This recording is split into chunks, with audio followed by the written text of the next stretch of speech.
everybody. Welcome to ABA Inside Track, the podcast that's like reading in your car, but safer. I'm your host, Robert Perry Cruz, and with me, as always, are my fabulous co-hosts. Hey there, partner. It's Jackie. And it's me, Diana. Howdy. Howdy, you stole my line there, Diane. It's Alan, your book club guy. What? If Alan's here, it must be a book club episode. Yay! I was gonna do like a whole bit and then get into the segue that this is a book club episode, but we recorded a lot of episodes for July, and I am forgetting sometimes how to start the podcast. Do you ever have that moment where you're starting to, like, you're talking and you're doing something you've done a million times and you're like, I actually don't know what comes next, and you're just saying words and hoping they come out? That's the start of a lot of podcasts this month. It's been a lot of fun recording, but it is hard to remember how to start the show. So we're going to get started talking about behavior analysis and behavior analytic research. In this case, since it's a book club episode, we're going to talk about a book, a whole book. So sit back, relax. So this episode is coming out for patrons in the summer of 2024. If you are not a patron, then you are getting this in the summer of 2025, a year later. That's okay, but then that means you do not have a complete set of the summer of book club that we did this year or last year, whenever you're listening to this. And FOMO, you should probably subscribe. I mean, Rob finds an incomplete set and unacceptable. I don't know about you, but do you know how many podcasts I have subscribed to their Patreon simply because they were like, and then we did a 3-part series and part 2 is on the Patreon. And I'm like, well, I guess I got to go there now. They're numbered. That's the worst. Oh my God. I've joined like 2, at least 2 is the number. I know, but I love their content. So it all works out. It's nice to support. You know what? Support your creators, folks. Support them. So it's me, it's Diana, it's Jackie, it's Alan, and we are here talking about a book that did not win a poll. However, we have put out so many book clubs for this summer of book club that when it came time to say, how do we fill one more slot? We just said, well, what was the second choice book that we all actually wanted to read that didn't win? And let's do that. And so that's what we're doing today. We're going to be talking about Pat Friman's Good Night, Sweet Dreams, I Love You, Now Get Into Bed and Go to Sleep. From 2005. Can I just say how funny my child thinks this title is? And it sits in our sunroom where I work, but also where everybody comes in and out of the house. And literally every single morning for the past 3 weeks, all I hear is, good night, sweet dreams, I love you. Now get into bed and go to sleep. So it has been fun. And I'm also excited to finally put this book away so I don't have to hear it tomorrow. Nice. The cover reminds me of Elf when he's like, oh, good night, sweet dreams, I love you. Or I don't know exactly what he says. I love you, I love you, I love you. That's when he's getting the candygram, but when he's getting tucked into bed, I feel like he also goes through this whole series. Yeah, you know what? Spoiler alert, Pat Friman's book does not tell us what to do with our adult elf children to get them to go to sleep appropriately. Nope. Mm-mm. Maybe second edition. We'll see. I was just going to say it's not to be confused with the Adam Mansbach pseudo children's book. Go the F to sleep. No. Yeah. Oh well, Alan, you haven't seen the podcast art for this episode, but let's just say I took a little bit from that. I see. We have a copy of that somewhere. That was all the rage for a while to give that to people at their baby showers. So we did end up with one. I think it peaked when I think it's still available online. LeVar Burton did a public reading of that book in his Reading Rainbow persona, and it was hilarious to watch as an adult who had some Reading Rainbow as a child. Oh yeah, I love amazing. me some LeVar Burton. Me too. Can't get enough. So why don't we start by talking a little bit about the author, Pat Friman, who... Patrick C. Friman. I'll tell you about him. PhD. Jackie's so excited she's going to read, not verbatim, but she's going to read from the back of the book. So Patrick Friman works at Boys Town, which we all know because he loves Boys Town and loves to talk about it. As of the time that this book was written, he was the outpatient behavioral pediatric and family service. He was the director of the outpatient behavioral pediatric and family services clinic. He also served as a clinical professor of pediatrics at the University of Nebraska School of Medicine. At the time, he was the editor of JABA, He has authored more than 140 published scientific papers on child behavior and has held faculty appointments at Johns Hopkins University School of Medicine, University of Pennsylvania School of Medicine, and the University of Nebraska. So this man has moved around. But he's not ended up in the Northeast somehow. I don't know what's he doing. Well, he's in the Northeast every fall for the Babbitt Conference. He has done a keynote every single year I have gone to Babbitt since I was a graduate student. Is he there every year? I think he's been there every year. I think he's done a keynote every year. He hasn't done every year, but it's many years. He's like he goes. I cannot remember a Babbitt I did not see Pat Friman talk. And it is always like the standing room only. Everyone went to see Pat Friman. It doesn't get old. Everyone wants to hear him talk. It's like a great way to kick off the conference because, he always has something he came to our inspirational to say. He came to our Babbitt trivia last year. I feel like I have never said hi to Pat Friman, even though I've been to like 15 Babbitts with him there. He was at our trivia event where clearly like we are people of some note because we're hosting the trivia. You think I could have gone over and be like, hi, Dr. Friman, it's so great to have you. And I was just still too scared. I just couldn't do it. I asked him. Yeah, I did. I talked to him. He spoke at for one of the companies I used to work for, and like gave a direct training sort of centered around his Circumstances View article that is rather famous. Yeah. But just generally, hyping up behavior analysts, especially because he comes from that broader like child psychology. And just because I happen to know off the top of my head, I think currently he's been upgraded. He's the vice president of behavioral health at Boys Town. So, ooh. I thought he was like the mayor of Boys Town at this point. He's been there so long. It would this be book's almost 20 years old. So so Boys Town is a Catholic organization, and I'm wondering if he's Catholic. He never talks about his religious affiliation, and I always wonder. I'll ask him next time. Like, so are you Catholic? Jay, next time you talk to Pat Friman, tell him like, Rob Perry Cruz really wants to talk to you. He is too scared though. So I have this note for you, Patrick Friman, that says, "Do you want to be my friend? Circle yes or no," and then I'll talk to Rob. So hopefully, hopefully that will happen for you. He's funny in the sense that he is a great public speaker and is very amusing to hear, as well as very well spoken. If you're following along with when this comes out, we've just done an episode on public speaking in which Pat Friman is referenced many times with special guest Mandy Ralston. That should have just come out, or it's about to come out. I can't remember where we are on the schedule.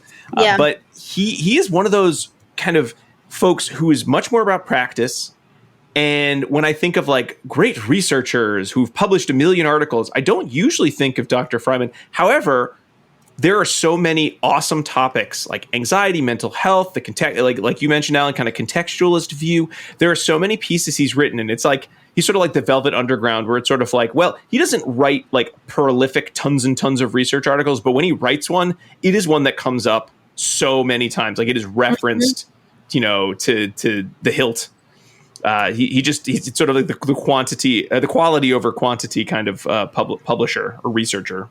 Well, he's authored over 145 articles, Rob. So I think he's got the quantity part down. Well, yeah, but as of 2005, as of 2005, and so that Circumstances article that Alan was referencing is titled "There's No Such Thing as a Bad Boy," and was a relatively recent publication, 2021, maybe, if anyone's looking to look it up.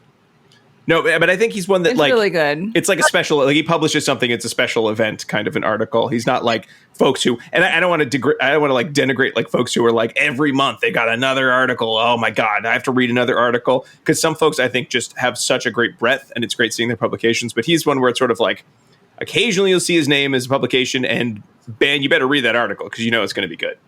Yeah. One other thing though, it should be noted, even though it's called Boys Town, girls can go there now too. Okay, that's good to know. Yeah. Boys Town was referenced. He's not a professor that has an ongoing research lab for which the purpose of is to continually create new experimental research projects. So you don't see him on those types of publications as often. Yeah. One thing I remember, because I did not know about this book until maybe like 2012, 2013, I think. I certainly wasn't picking it up in 2005 straight out of college. But I remember hearing at one of the keynotes he did at Babbitt, him talking about sort of his thoughts on the book. In one of his talks, he did mention that there was like a moment when this book came out that he was being, asked to speak on mainstream areas, like Good Morning America kind of shows about like, this guy knows about sleep and how do you get to sleep, and how he specifically mentioned, and again, I'm paraphrasing something from probably over 10 years ago, so forgive me if I'm off, but sort of mentioning he didn't want to be the sleep guy. And there was like a hot moment where we could be thinking of Pat Friman as, talking head on any sort of popular news show about sleep. And he specifically did not want to do that. And I'm sort of wondering if that's why we haven't had like a second edition, or if this is just one of those books that the way he wrote it is kind of evergreen in terms of here's how you would handle sleep for most people. The end. There's not much more to say. I don't know. I think there is more to say than this book says. Well, in general about sleep, yes. This is very general. I do want to make a comment that it is not affiliated with the Catholic Church anymore. It used to be Father Flanagan was a Catholic priest that started it, but now it accepts all faiths. So I just wanted to make sure and say someone's going to write in and be like, it actually is not religiously affiliated anymore. It's not a Catholic school. It's not a Catholic school, no. So just want to make sure that I clarified my statement after I said it. So. Okay, thanks, Jackie. Thank you, Jackie. Now, folks listening might say, why are they talking so much about hearing Pat Friman talk when we're talking about a book? And I think part of that is because if you have ever seen Pat Friman talk, this book reads like Pat Friman is hanging out with you and reading the book to, like, it is so written in his speaking style, as much as a writing style can correspond to a speaking style. He's like, this felt like with you. He's like, do you want take a minute? I'm going to read. Take a minute. Go get a sip of tea, and then come back. Like the audiobook version of this, I can't imagine. I mean, I imagine the audiobook version would sound like reading this book was in my head in terms of just hearing his voice. So again, if you don't know who Pat Friman is for some reason, then you'll read this book and be like, oh, this is a good, solid book. It's like a really good kind of intro to basics of sleep and sleep treatment for sort of, the broadest audience possible. And it's written in an entertaining way. But if you have seen Pat Friman talk, this book is very much him. It is very much written in his speaking style, which is something I wish I could write in my speaking style. You can get some of his, you can get the classic flavor of his speech on YouTube as well. Got a couple good ones up there. Oh, nice. Yeah. I don't know if he's wearing the sunglasses and the vest and the bow tie, though. That completes the look. Or his suspender. He does suspenders a lot. He's a very, very good look. So when it comes to this book, I think the only like downside, and I don't know if it's a downside because it's not part of the purpose of the book, is that this book is very clearly written for like, hey, do you have any sleep problems? Or do you have a young child and you're kind of scared about how will I get my kid to go to sleep? This is a very broadly written book, which is a topic that Dr. Friman talks about a lot. The idea of like, why aren't we using behavior analysis to reach a broad audience rather than just focusing on specific groups? So if you are like, I need specific tips on how to work with this specific type of sleep problem, you may or may not find what you're looking for in this book. If you are like, I want to have a baseline of what are decent, good sleep practices that the average family might use, this is a book for you. So again, if you're looking for like intense sleep treatment, you're not going to find it in this book. And I don't think Dr. Friman is hiding that. I mean, he specifically mentions this will cover these issues. It will not cover those. Well, and sorry, I'm just going to hop in there because I would even say that that's actually a strength of the book, in that if I've referred a parent to this book and they've tried the things in here, it gives me enough information with some further just behavioral assessment follow-up to be like, all right, then we do need to start investigating more specific interventions for sleep, because these are go-to things I would have parents try before I develop some sophisticated intervention. I would want them to be like, well, here, let's try the sort of tried and true methods to see go with what works. Mm-hmm. Yeah, I totally agree with you, Alan. We did an episode recently with Emily Barron about sleep, And we talked about topics like sleep hygiene and the idea that sleep hygiene is so much more complicated than like, have a set bedtime and here, have a Snuggie for your child. Like there's so much that goes into sleep hygiene. So much of the waking day is related to your sleep hygiene. And while I don't think this book gets into some of those more kind of intensive nuances, it really does think about sleep as a component of your life as a parent, of a child or a caregiver of a child, and how that fits into the bigger picture of why is sleep important and what is the purpose of sleep hygiene and sleep procedures of, beyond just, I wish my kid would go to sleep, which I thought was I really didn't expect. I really, I love the format of this book, but I really didn't expect so much sort of big picture. Why does it matter that we get our kids to sleep on time beyond just, medical reasons? Children need sleep to function well. It's helpful. I don't know, but Diana, what kind of were your thoughts on reading the book? Diana, I know you agreed that it did read like, a Pat Friman talk. We were talking about that back when we were both reading it. What are my general thoughts on the book? I enjoyed the book. I think that as someone who has had a lot of kids, whose kids have like gone through all of this, I'm like, oh, some of this maybe I did a good job of, and other things I kind of wish I had read this book back when it came out in 2005, because it would have been with me throughout my entire parenting journey. It's not the only place you can find this information, but he does summarize it in such a conversational way. He's definitely talking to parents in the book, and he's never like judgmental about the challenges that parents face. And I think that there may be questions that you still have remaining from the book because he tries to cover a lot of ground in a relatively short amount of time, but he does give you a good general like sense of how you might approach sleep challenges for children. And it's a quick read. Mm-hmm. Jackie, how about you? What did you think about the book? For me, I actually really like this book. One thing I loved, and it's kind of a spoiler for later on, is that I like the chapters were categorized in like infancy, toddlerhood, elementary years, and then middle school and high school, because you don't think about sleep problems as kids get older, right, as being the same importance of when kids are like infants. Like I never ever am like sitting with a mom's group and they're like, OMG, my middle schooler keeps crying out for me. Right? Like that's just, I haven't heard that. I mean, maybe I'm not in that group yet, but it's, I have friends with middle schoolers and high schoolers, and that's not something we've talked about. So I like that there's, it's not just like, if I have a baby, read this book. It's like, if I have a child, read this book. And so I really liked that. I did find some parts a little snooty, and maybe I was feeling sensitive, but who knows, right? But how do you mean snooty? Like high horse, or maybe a little bit, and not the whole book. It was just like maybe when we get to chapters, there's like some lines in it that maybe like rubbed me the wrong way a little bit. Mm-hmm. But as a overall book, I really enjoyed it, and I would recommend it to people. And maybe it was just feeling sensitive, like because I didn't do that, or who knows. But I was just like, that felt snooty. Well, okay. And Jackie, what I would say is I think that I definitely saw those lines as well, but I think it's often one of those places where sort of in his speaking style, you see it too, and I get where he's coming from.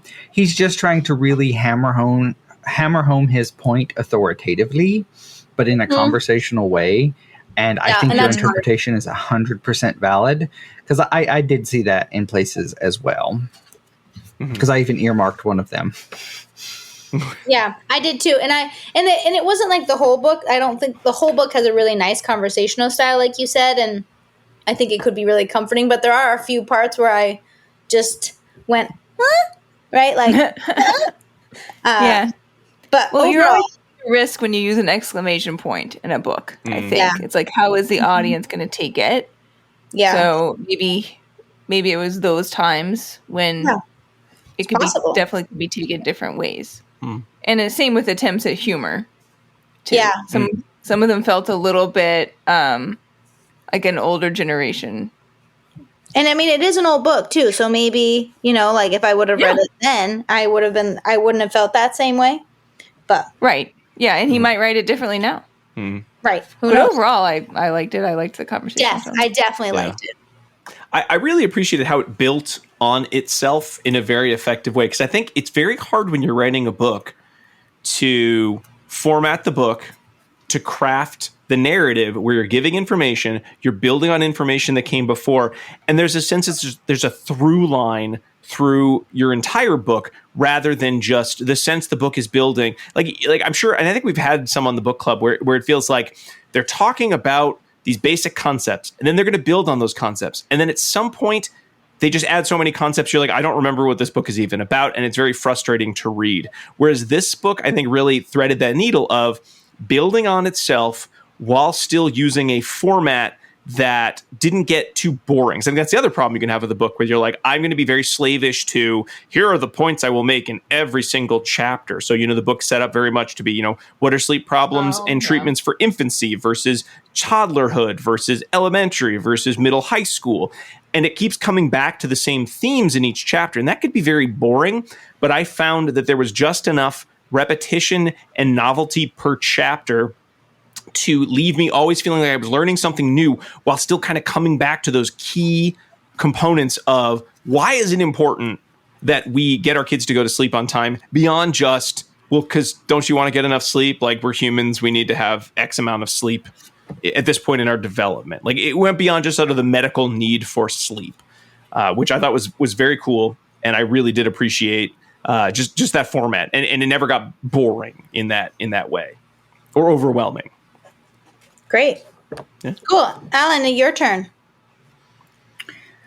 I was just gonna say some points that I really liked in sort of his style, especially, is that he's efficient in very many places. Of like, I could really pad out the length of this book by repeating advice I've already given, where instead he's like, and I addressed that in this chapter on so please go refer back to there, because he is talking about, as you say, he's got it structured sort of the life cycle of the child. And so sometimes so just revisit that method you tried before if a new problem pops up. So I think that's also sort of what's nice about it. I won't say what was I think in terms of big picture, one thing I would love to hear him talk about or update the book on would just be electronic media and bedtime interference. Right. Because I think even some of the recommendations that he has about coupons and motivation would be more complicated to implement with electronic media in the picture.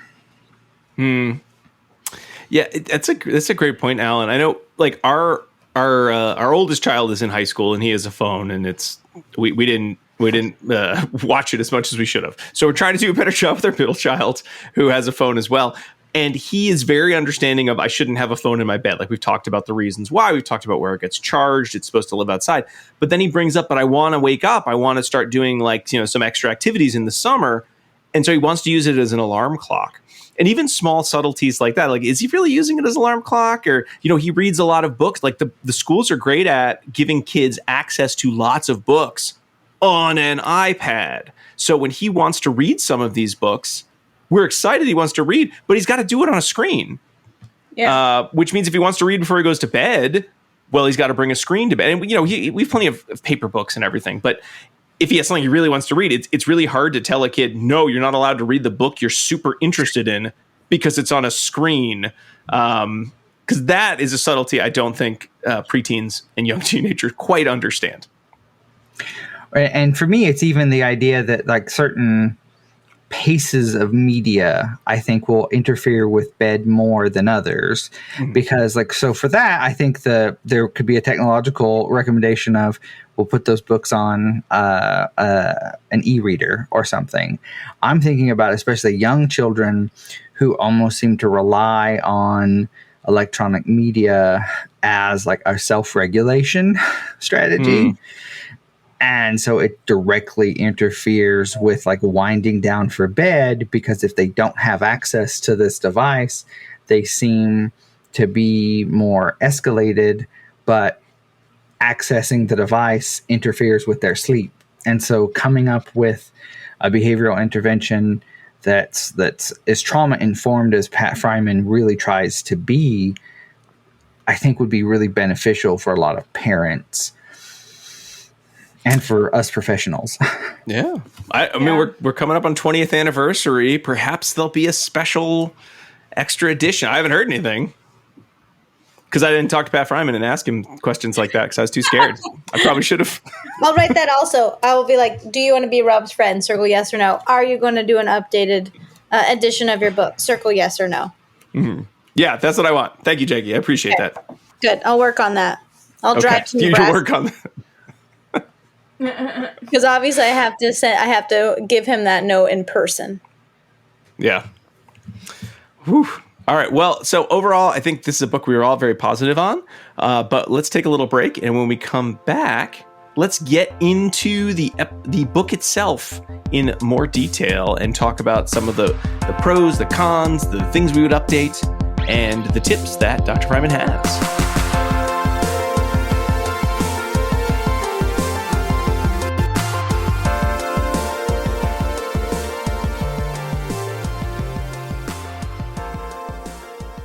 Do you want to be a BCBA? Sure, we all do. Now you can come to Regis College in Weston, Mass. to get your graduate degree. Choose from any one of these courses. Masters of Science in Applied Behavior Analysis. Masters of Science in Special Education. Dual degree in Special Ed and ABA.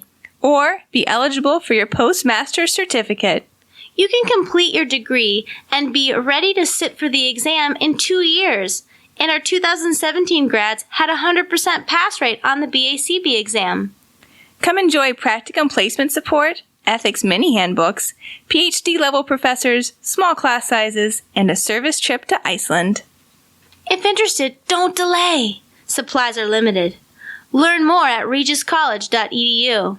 Again, that's www.regiscollege.edu, regiscollege.edu. One more time, www.regiscollege.edu. See you there!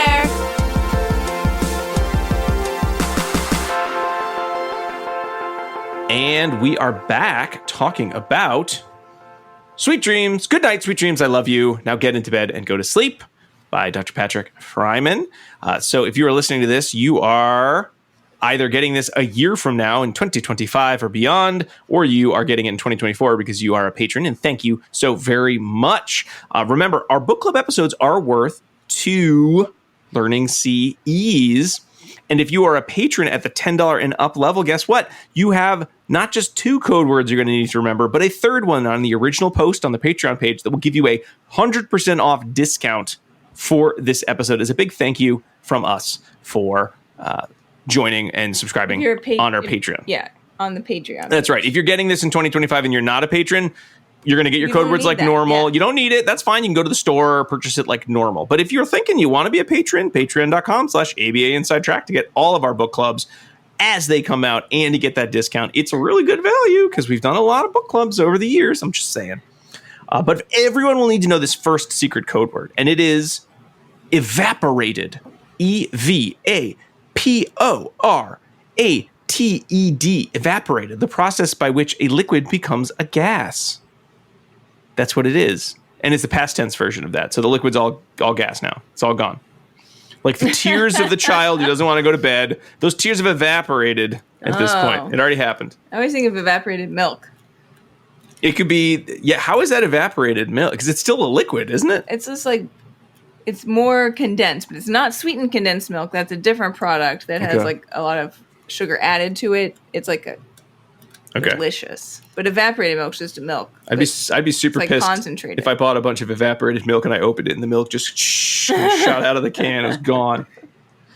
In any case, I have a word of warning to the Patreon subscribers in that there's a non-zero chance that you join Patreon, come to some event, and then you start doing podcasts and book club podcasts, and it never ever stops.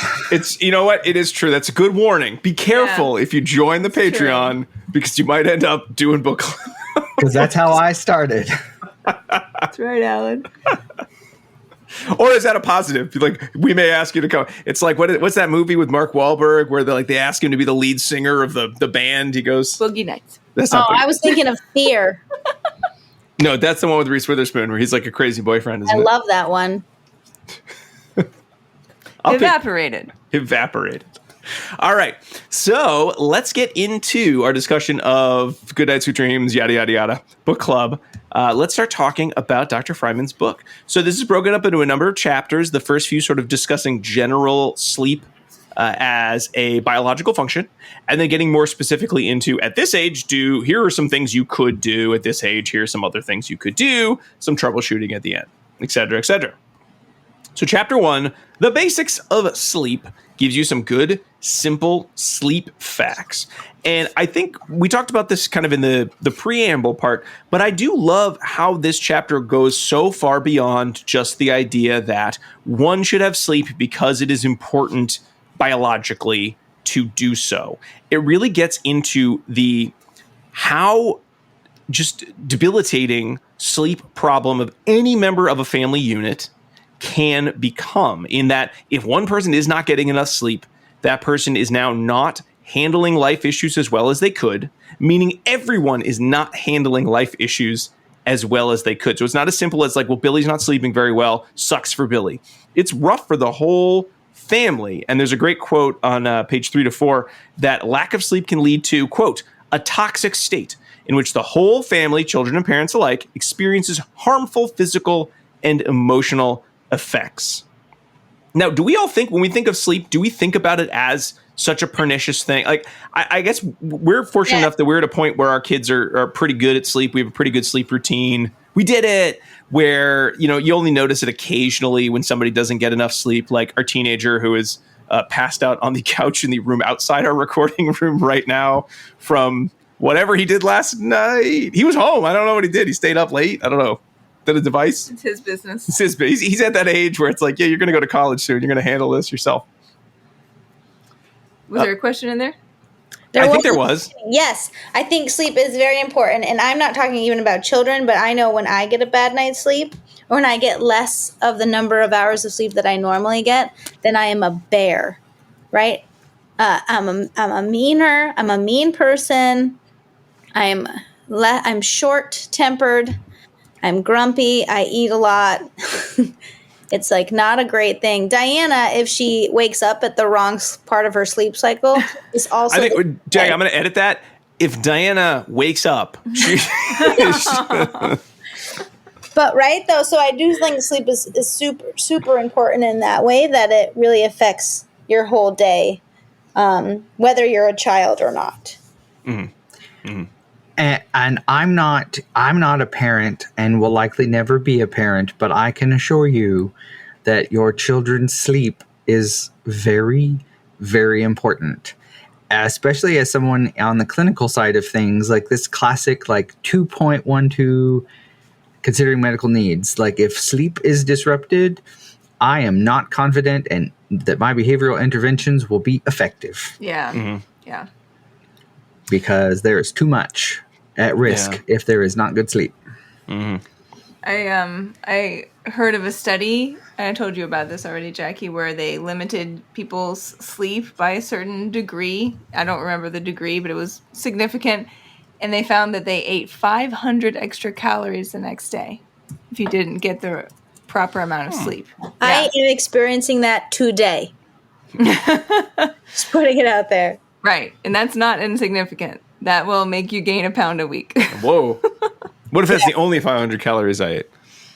It's extra. above. It's extra. Yeah, Okay. so like you're free sleeping, free feeding, caloric intake, and when you're restricting sleep, your free feeding caloric intake increases by 500 calories. Yeah, it is happening here. It's happening over here. I've had 2 nights now where I've not slept a lot, and I can tell. Mm. Yeah. Yeah. So it really does affect everyone physically and emotionally. And that's certainly a cascading trickle-down effect throughout a family unit if you're all trying to, steer this ship together. So this is a book for families. It's a book covering sleep problems, not sleep disorders. Problems are things that families can resolve, usually just talking about the target behaviors of problems around going to bed, staying in bed, and then staying/going to sleep. And it usually resolves through work around skill deficits in any of those areas, whereas a disorder is something that requires additional support from other professionals. So this is, again, a sleep problems book, not a sleep disorders book. And it's pretty common. Dr. Friman quotes 25% of children in the U.S. as of 2005 have some kind of problem that gets in the way of their sleep quality. I would guess that number is higher these days than it was back then, due to the proliferation, like we were talking about before, of devices and screens, which can have a biological effect on one's ability to sleep. He mentions some books, Dr. Jody Mindell he mentions, Dr. Ferber he mentions as folks who've written books on other kind of sleep disorders. And he lets parents know, or folks reading this book know, these are can't problems. My child can't go to sleep. Versus the problems he's working on, which is, if this were in place, then your kid could go to sleep. However, it's not. But in the case, this book is really about folks who do not need a medical professional. You should be able to use these strategies. There are a lot of reasons that you might not be able to use these strategies, because this book is sort of written for a very, very wide audience. So we'll bring up a couple times when it's like, I don't think this is going to be as easy as it says in the book. However, for the most number of readers, follow the tips in this book, and you will have a child who goes to bed, stays in bed, goes to sleep. But not forever. I think that's another thing he brings up, but it's not forever. You may have to re-implement things depending on vacation, sickness, right? There's... Oh, yeah. I mean, you can keep coming back to this book. And that, for me, that was... Well, and then I just even want to... Go ahead, Alan. Oh, sorry. I was just going to say, I wanted to add, I think also it's an important part of the conversation is that if you are really concerned about your child and aren't getting heard by your medical professionals, if you can, this book is nice because you can say, I've tried this, I've tried this, I've tried this, and maybe start speaking the lingo that unfortunately medical professionals sometimes need to hear to take you more seriously as a parent, which is unjust and unfair. But it's a nice, if you got to start somewhere to be taken seriously, this is a useful book for that as well. Mm-hmm. That's a good point, Alan. I really liked the distinction between the sleep problems and the sleep disorders. I thought that was useful, and I was like, oh, yeah, I don't know that I had couched it in that terminology before. But he's not saying that you should attempt to tackle those larger sleep disorders on your own via the advice that's provided in this book. That is a situation where you would want a medical professional or someone who works in these areas to assist you. This is just about commonly occurring, according to your child's age or developmental level, sleep challenges that can probably be addressed via a few tweaks in the way that you're helping them go to sleep. So one thing we haven't really talked about is what is sleep? And that does come up in this chapter. Now, this book is not a book about sort of all aspects of the sort of the physiognomy of sleep, which is very fascinating. You know, there is some mention of the stages of sleep, the idea of, you know, the human body going through multiple sleep phases, the idea that we do wake up multiple times in our sleep. However, based on a number of factors, we tend to go to bed and not remember these or perceive that we woke up at these times. So there's a little talk about more of the biology of sleep. And if folks are interested in the biology of sleep, there are a lot of great kind of research articles in sleep literature as to what happens in sleep, you know, looking at EEG readings. And for example, I took a great whole class, right? I did a whole undergraduate class with Dr. Mary Carskadden about sleep. I loved it. I think it was the class that convinced me I should do undergraduate as my major in college. You're still not good at sleep, though. I'm great at sleep. What are you talking about? I sleep. I go to sleep. I wake up. I'm great at it. Also, I just want to clock that the word physiognomy rather than physiology was used, but we don't have to dwell on that. I just want to note that users who may be persnickety about that, it was noticed and it has been corrected, and we're moving on. Thank you, Alan. I knew it started with PH, and then I kind of got a little hazy. Perhaps because, as Diana said, I ain't getting no sleep last night. No, but you're so good at sleep. You go to sleep and you wake up. That's right. That's what you need. Every day. So, definition from the book. Sleep is, quote, a natural periodic state of rest for the mind and body, in which the eyes usually close and consciousness is completely or partially lost, so that there is a decrease in bodily movement and responsiveness to external stimuli. That's a good definition. I made it up. No, it's from the book. That's a quote. It's kind of difficult to define, I think, but he did a good job. Yeah, I mean, there's the biology there. There's sort of the common sense definition of what sleep is or is not. I think, it's all in there. It passes the infamous dead man's test because there's a mention of consciousness. Yes. Yeah, I guess so. It's only partially lost, so you have to be somewhat conscious. For me, it is completely lost. But it returns. That's the important part. Yeah. It comes back. It's periodic rather than perpetual. Yeah. I have come to understand that I'm very, very fortunate in the way that I lay down, close my eyes, immediately fall asleep, recollect absolutely nothing for the next 8 hours, and then open my eyes as though no time has basically passed. That's how it is for me to sleep. Yeah, stop humble bragging. Yes. Yes, ooh, I can go to sleep. There is a really great chart, it's the Ferber chart from Dr. Ferber. A lot of folks might know from the Ferber method, that describes how children need sleep based on their biological needs in terms of the number of hours. I'm not going to list all the numbers, but sort of, how much does a child under 12 need? How much does a child in high school need? And then sort of the change in the number of hours of sleep needed up to adulthood is sort of how the book then gets organized in terms of, younger children, older children, middle children, right? But I loved having this chart handy, and it comes up a few times in terms of when you are using kind of the concept of extra bedtime as a reinforcer. You want to make sure you actually know how much sleep should my child get, because it's no good if you're allowing them to stay up and get 4 hours of sleep. It's not a helpful reinforcer. So knowing that or having that chart handy is useful. And I think one thing, if folks are saying sleep behavior analytic, or can we do behavior analysis when it comes to sleep? I think that the other thing that I really liked about this book is all of the strategies discussed really they don't focus on sort of the biology of sleep. They focus on behavioral principles. Every strategy proposed discusses the idea of reinforcement, praise, teaching a skill in a situation before the skill is needed, reinforcing positive behavior, stopping negative behavior, correcting misbehavior, and all with a context that, again, I don't think I remember reading about as much in mid-2000s articles in my graduate work. But all of this is only going to work if you have a caring and loving relationship with your child. And I did appreciate that, because I think one of the things I see in a lot of kind of popular parenting books is a lack of that context of, if you just do these tricks and your kid hates you and you hate your kid, they're not going to work. You haven't done the requisite pairing with your child.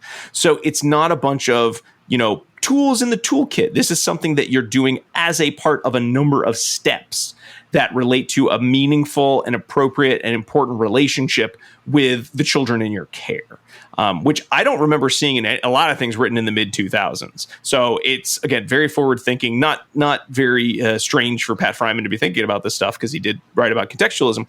But that idea of that has to be a prerequisite. You have to have that relationship already in place. I just want to point out, it's an interesting, it's a sign, I think, of the age of the book, that in this first section, he does talk about parents start to develop more sophisticated discipline strategies. And he just sort of lists bedtime as a punishment strategy without talking about the side effects of that. So I think that's probably something that would be edited in a new edition. Mm-hmm. Because I think that it's not advice that I would see in a book like this written today. Mm.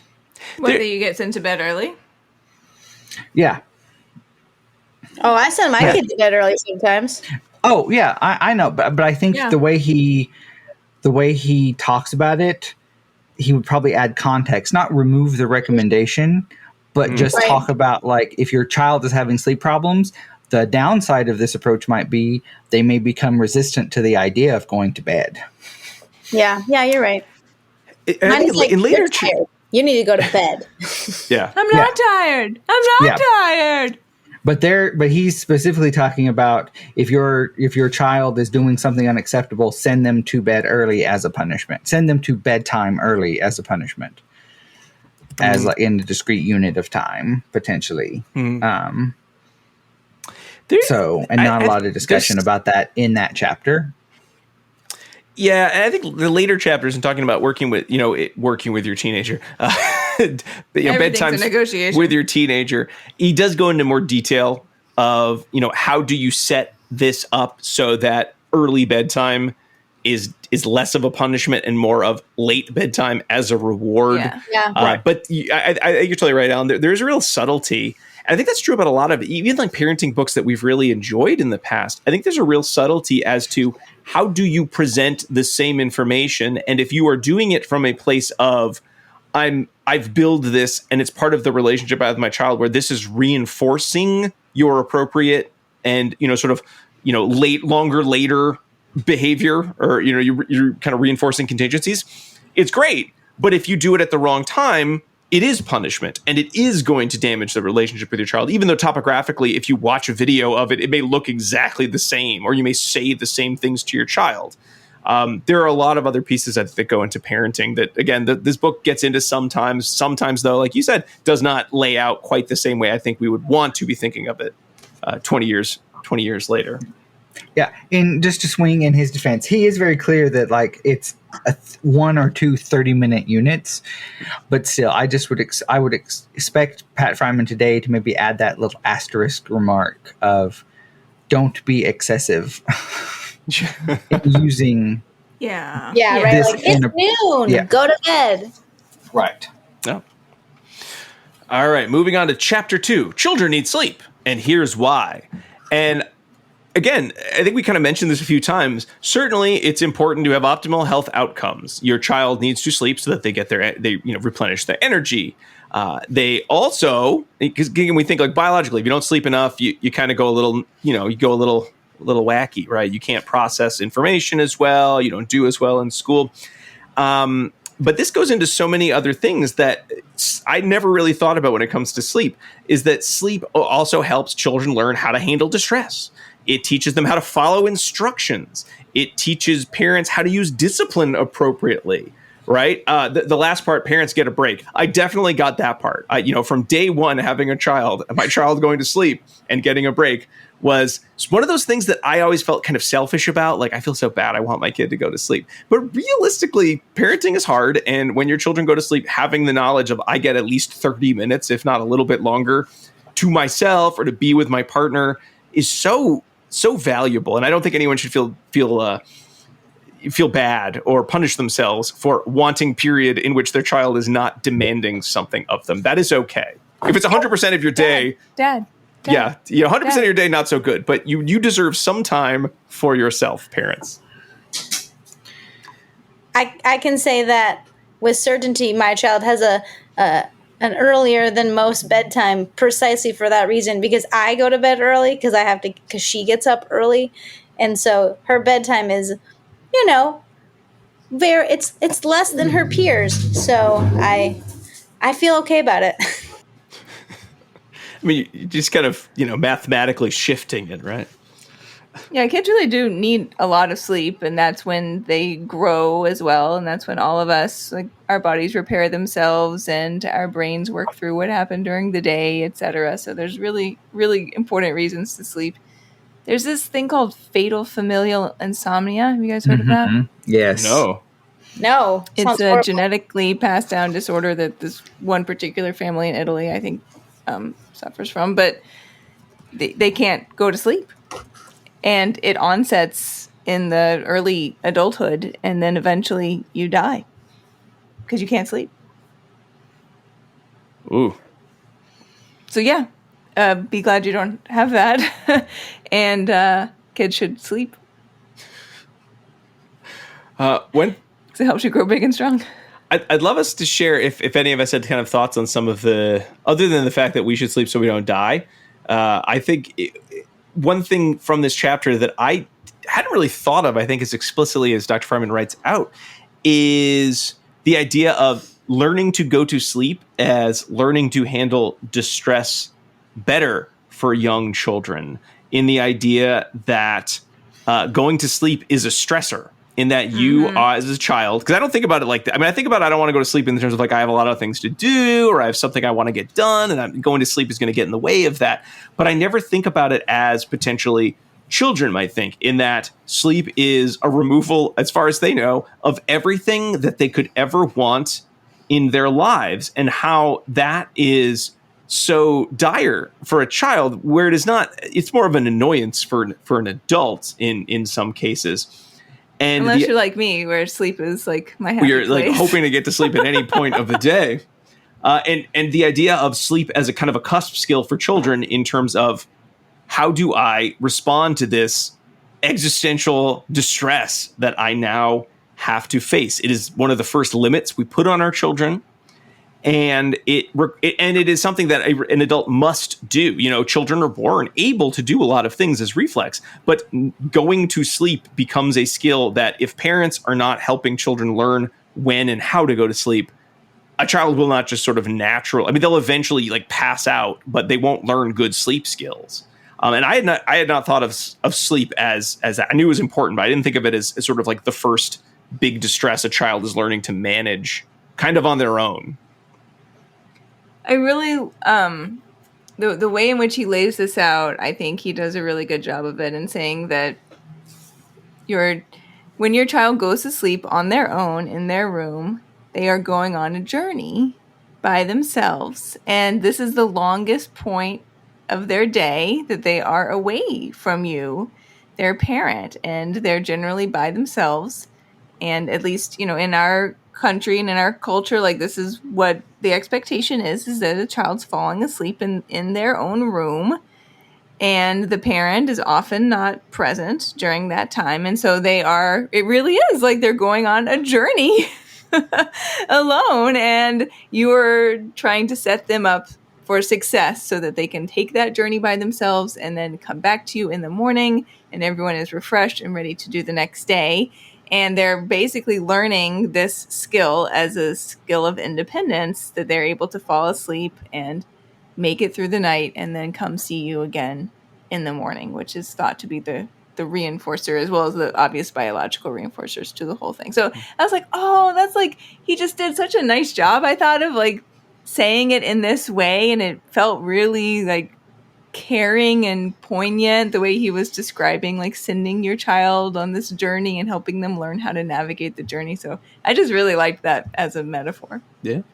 Well, and I think it's also a good starting point of thinking, and I've never really seen this done in like the research literature, of like sleep as we present it being like contingent motivating or conditioned motivating operations around it. Like Yeah. we really, when we give sleep advice, it's like it's important that the bed be used for only, you know, a handful of activities. Like we definitely talk about it that way, but like the bed should signal like comfort, relief, distress, like not stress, like a de-stressing and like just going to sleep. It shouldn't be the place where we, you know, go and spend hours on our screen, because like we need in our society for sleep to be regular and predictable and healthy. Yeah. I think one last thing I do want to say about this chapter is, and I think it increases the audience for this book, is thinking about sleep and helping your child sleep as kind of the first time you as a parent or caregiver are being asked to use many of the key principles that you will need to keep in mind through every interaction with your child. This is the first time you are teaching them to follow instructions. This is the first time you are using reinforcement for appropriate behavior. You may be using punishment for inappropriate behavior. You may be using negative reinforcement. You may have to be thinking about a skill that your child is learning rather than just why is my child being a pain and responding reactively. And again, I never thought about teaching my child to go to sleep as this is the first time I'm actually parenting my child. I sort of thought about, well, I'm keeping them alive, right? But like some of the keeping them alive is important at, those early ages. But so much of what goes into how do you teach your child to go to sleep is going to set the table for how am I going to parent every other thing that drives me nuts that I'm hoping my child learns for the rest of their lives, or at the very least the rest of your life as a parent. And it's so very true how much that relationship, I think about how stressful it was like the first time, when we first had kids, how hard it was to deal with sleep because no one is in a good mood because you also as an adult need sleep. So for a child to respond poorly to going to sleep, you're not in your best position. It's not like, oh, they sprained their ankle or something, and you're wide awake and you can handle it and you sort of know what to do. And, you call the doctor or whatever. It's, I'm exhausted. I want you to go to sleep because I need to go to sleep. I'm not ready to come up with a bunch of solutions. So really, this would be a book I would actually suggest, hey, are you having kids? You might want to read this book, even if you think, oh, of course, my child's going to go to sleep and be great at sleeping. It might be a good idea to check this out just to be on the safe side. Unsolicited parenting advice. Well, they downloaded this episode. They've solicited the parenting advice.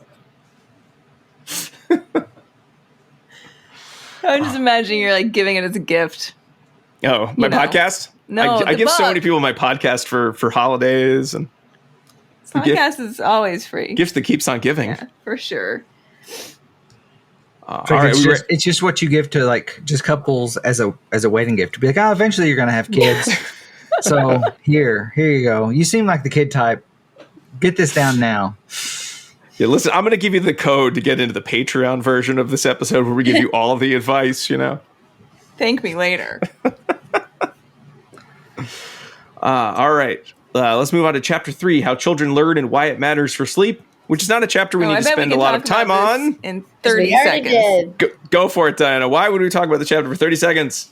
Because we, as a field, already know a good bit about how learning occurs and the science of learning. And this is true for everybody, children, not children. So we can teach kids how to engage in this behavior, which sleep is behavior, right? So learning how to fall asleep, learning how to stay asleep.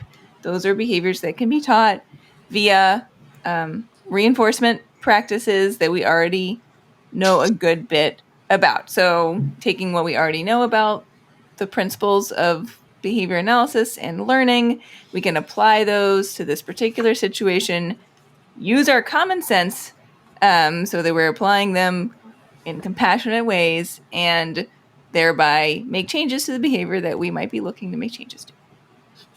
Okay. Is that 30 seconds? I didn't look at the timer. The one part I like about this one too is that he really focuses that sometimes negative is better than, for kids, negative is better than nothing. I really liked that little sentence because I think for parents that's really, like, you're like, if I'm yelling at them, that's worse. But it might not be. It's like that I'm not angry at you, I'm just disappointed, right? You think the angry is going to be more, but just that disappointed tone when your mom or dad says that to you, it's like the worst. So I love that because I'm like, I wouldn't have thought of it that way, that me not, what he says, be like a robot parent. Me being a robot parent is worse than me like arguing and trying to negotiate bedtime. I love that. Right, because... Oh, go ahead, Alan. I was going to say, I think it reflects his like contextualist view that like if we think about it, it's more optically, it feels more challenging optically to have a parent be like, just go to sleep. And the child goes to sleep as opposed to, oh, you're not going to go to sleep? Okay, just do whatever. And then not consequate, not develop a motivation for sleep. But if we think about the context of sleep problems, the child goes to sleep in the first one and does not go to sleep in the second one. Right, yeah. So in the like context of sleep, the first one, while having other problems, at least gets the child to go to sleep. Well, and, especially young kids are truly just magnetically drawn to want to be around their parents in whatever capacity. So the difference between going to your dark, quiet, boring. Boring. There's some word I wanted I didn't find. Room and laying there in the dark and be expected to close your eyes and go to sleep versus coming out and interacting with your parents in any way, even if it is less than ideal because your parents starting to get annoyed with you, right? Like that's still preferable over just being alone in your room. And so you're already kind of fighting an uphill battle as a parent if you are experiencing these types of coming out of your room type of problems, right? So it's hard then to not give the type of feedback that your child might be looking for.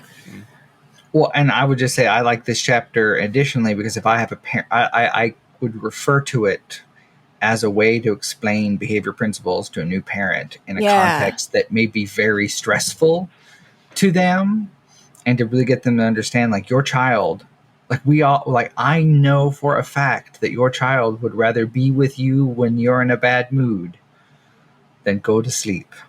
Yes. Yeah, exactly. Well put. And I guess this is a good point. This is a good time to maybe bring this point in too, which is this is a book for parents who are seeking out assistance, right? Yeah. So they're saying like something's wrong here with the whole sleep system that I have going in my house, and it's not working for me and my family and my child. It's not a book where Pat Friman is coming in and saying, this is how it's got to be, right? You have to put your child to bed in this way. I am saying that they have to fall asleep in their own room, etc., right? Lots and lots of families co-sleep, particularly around the world. We're kind of the outliers in that we have this expectation of solo sleep. So he's not attempting to lay that on a family. He's just saying like, hey, if you are looking for assistance, this is the assistance and the advice that I'm providing to you once you've come to me. But if there's not a problem, we don't need to fix the problem. Just want to make sure I got that in. Yeah, and, across the chapters, he gives the other options, right? He's like, you can do all of these things with varying effectiveness. And here are other things, and I'm not telling you what to do, but here are the things that you could do. Yeah. The only thing he says is in the baby chapter, he's like, don't roll on your infant and kill it. Yeah. Right? Yeah. So, fair point, right? So this chapter sort of ends discussing the idea of crying, baby crying, because it's going to come up. It ends in tears. Again, if you are reading this, you're a new parent, maybe I gave it to you as a baby gift, and your child is 0 to 6 months old, and you're saying they wake up a lot crying. You know what? Totally fine. Don't worry about it. That's how babies communicate that they have a need. Respond to them. Do whatever you need to do to keep them going, feed them, change them, whatever it is. It's really only after 6 months that you should be thinking about crying as something you sort of differentially respond to. And Dr. Friman makes it very clear that he doesn't blame parents for not knowing when to do this, how to do this, because for the last 6 months of your life, and potentially if you are first-time parents, for the first time for the last 6 months, you've responded to every single cry, and everyone has told you, yes, that is the best thing to do. What an amazing parent you are. And then all of a sudden, 6 months hits, and it's sort of like, well, you need to let them cry it out, or, well, you need to do something different. Well, you don't have to respond to every single cry. So it is understandable as to why parents might not just sort of hit the switch of, and now I'm great at helping my child with sleep problems just because 6 months have passed, because their behavior and their response to crying has been reinforced for 6 months by everybody. So again, before 6 months, don't worry about it. Just respond, help your baby. After 6 months is when you would start thinking about routines and what should I be doing with my child at sleep time. Which leads us into chapter 4, the pre-bedtime ritual. Yes. Correct, Rob.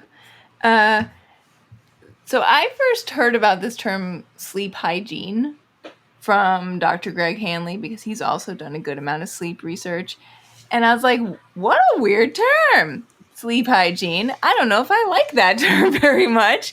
but it's like totally since then come to really grow on me in that I like the idea of it. I like the way that you use the term, and it no longer sounds strange to me, but maybe it's just because I've said it so many times. But the idea of sleep hygiene is that you have good practices in place such that you or your child, because it can be applicable to anyone, can fall asleep under a certain set of conditions with a reasonable routine in place prior to going to bed, and have that same set of conditions be present upon any one of the many wakings up that occur during a regular night's sleep. So you might not realize it, but you or your child are going to wake up multiple times during the night, like 8 to 10 times. And usually during that time period, you just roll over and go back to sleep and you don't remember it at all. But if there's something that is amiss or different or noticeable in the environment when you have one of those mini awakenings, then it can cause you to come more fully awakened during that period of time. And that can make it a lot harder to go back to sleep, particularly if it's towards the morning hours too. So there are things that one can do during that bedtime routine portion of the evening that can really set a child up for success, such that when they wake up during the night, they won't encounter one of those like more fully awakening periods. And one thing that is really, really critical during this whole thing is that whatever is present when the child is falling asleep are the same things that should be present when they potentially wake up during the night. So any differences between those two are what are going to set off alarm bells when they kind of start to wake up during the night. And so common culprits of poor sleep hygiene that can be established during the bedtime period are having the lullaby CD on during the go to bed period, having the television on, having the lights on in the room, or having the parent in like present / in the bed / patting the back of the child, because then, you know, the child falls asleep. They're like, oh, thank goodness. You leave the room. And then when they inevitably wake up at least a little bit during the night, you're no longer present, or the light's off and it's super dark, or the noise machine stopped, or whatever it might be. And that's when you're going to get a more fully awakened child during the night. So that's one like really critical piece, is whatever's present when they fall asleep is what should be present when they wake up. And you can establish this going to bed ritual or routine as part of a set series of things that happen every single night in the same order. That's not too long and not too short, right?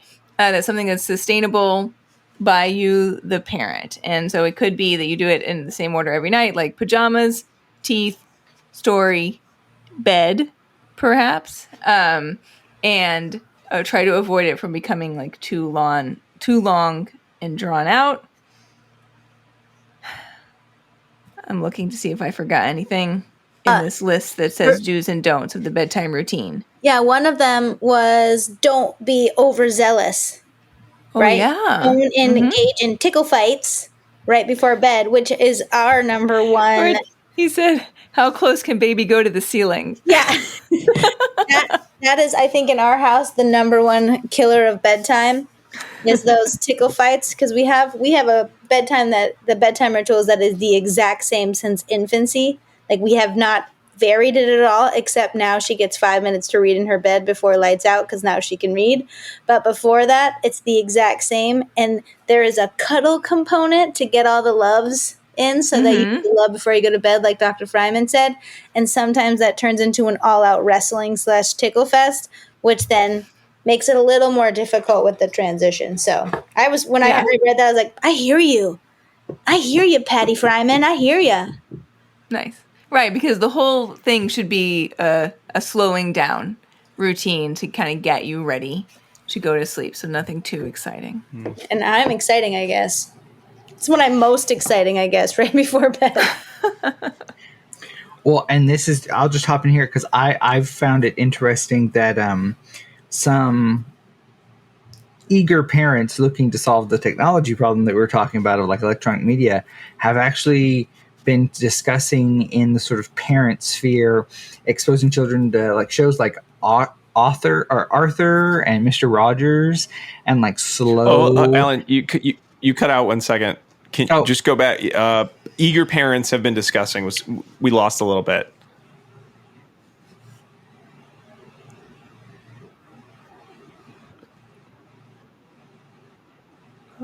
Uh-oh. Are you still there?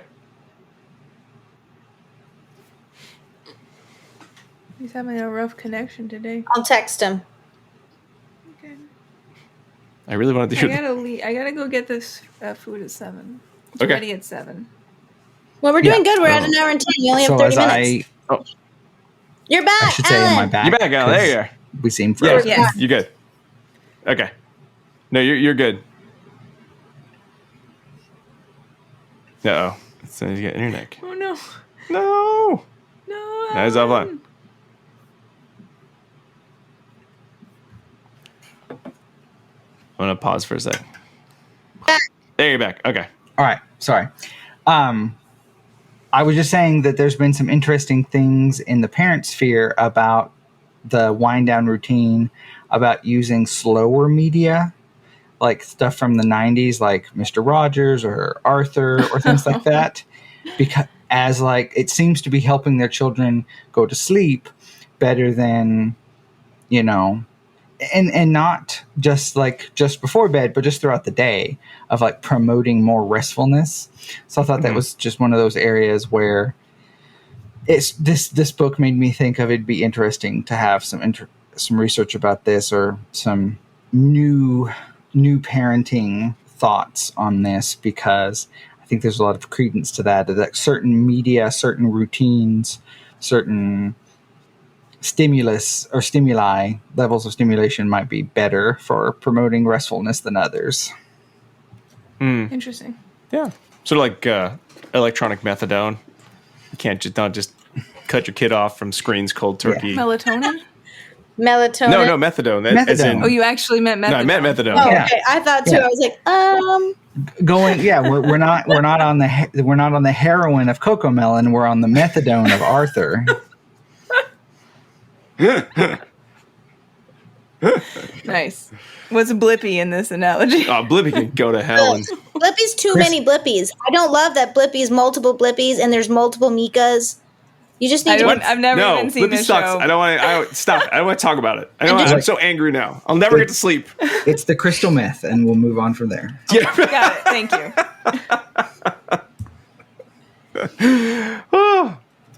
All right. So we have our routine. Our routine's not too long, not too short. It's consistent. We have all the stimuli that we want our child to have near them, so that when they invariably will wake up at night, the same things that were around them when they went to sleep are there when they wake up, so they can go back to sleep, because that is how human brain cycles work when it comes to sleep. Yep. And you can have the parent and the blanket there, right? But then when they fall asleep, the blanket needs to be like the controlling factor, basically. Or if your child, if they're little and they use like a passy or a binky or whatever, we used to put them like in a halo around his head, so that no matter where he reached during the night, he could find one and put it back in, because it always falls out. So that stuff's okay. They can have things. Yeah. That's the most behavior analyst parent thing I've ever heard. When we get to the older kids, Alan, I will describe in as much detail as you'd like our like various fading sleep procedures that we used for the children. Well, we better get on it then. We better get on it. All right, let's move on. Chapter 5, Solving Sleep Problems with Infants. And I appreciated that every one of these chapters has a cute little quote that goes under the chapter. This one is, "I'm crying my way back to you." Just to kind of let you know. I've done that for both of you, crying so that you'll come and get me in the middle of the night at my own house, bring me back to your house. Just kidding.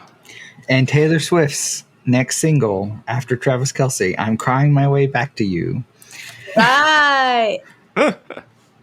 That's got to go in the updated edition. Did they break up? Oh, what a cliffhanger. No, Alan, they did they didn't break break up. No, I'm just I'm just making a joke You're about anticipating. For an artist who's known for breakup music. Okay. It felt like the most appropriate reference to take this quote out of context. Ha ha ha, aren't jokes funnier when you explain? They're the best when they're explained to you. But, now we know, and people who listen to this a year from now will just shake their heads at us. No, I think All the right. Swifties might come for us. Cut that. Uh-oh.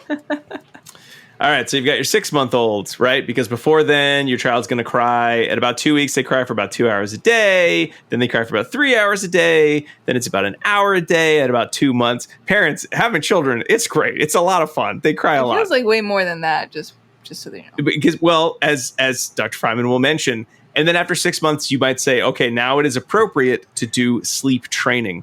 And he quotes, talking about baby crying. True, this is a quote, true, it is just a cry, but it is not just any cry. It is the perfect cry. It has been crafted through hours of practice over the course of the child's young life.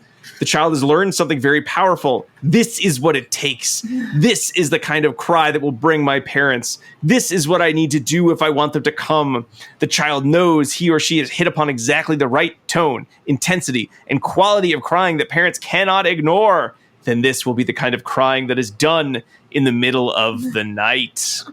So for those of you who have had infants, you know what that cry was. I, jumping ahead a little bit, we used the Ferber method. And by we, I mean I used the Ferber method for at least 2 of our children in going to sleep, in which I sort of shaped up how long before I would respond to their sleeping. And then I would put it on extinction after that.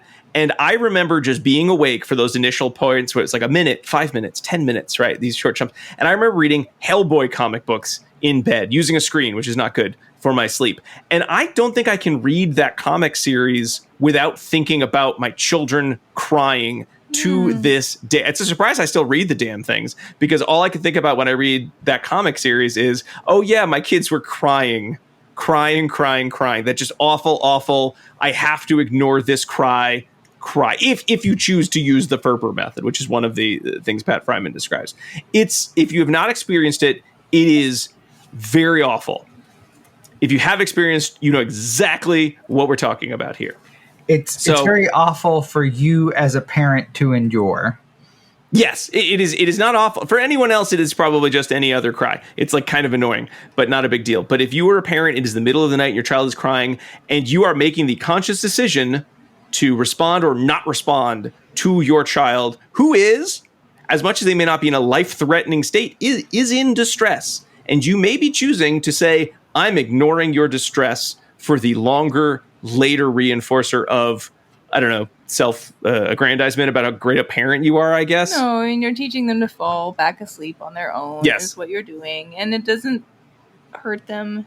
They're fine. It does not hurt they're them fine. But it's off. It's very hard to do. It is really hard to do. Luckily, Diana's sleep training was so good, she slept through a lot of that. She doesn't remember it. I remember it. It's well, you sort chose of to do it.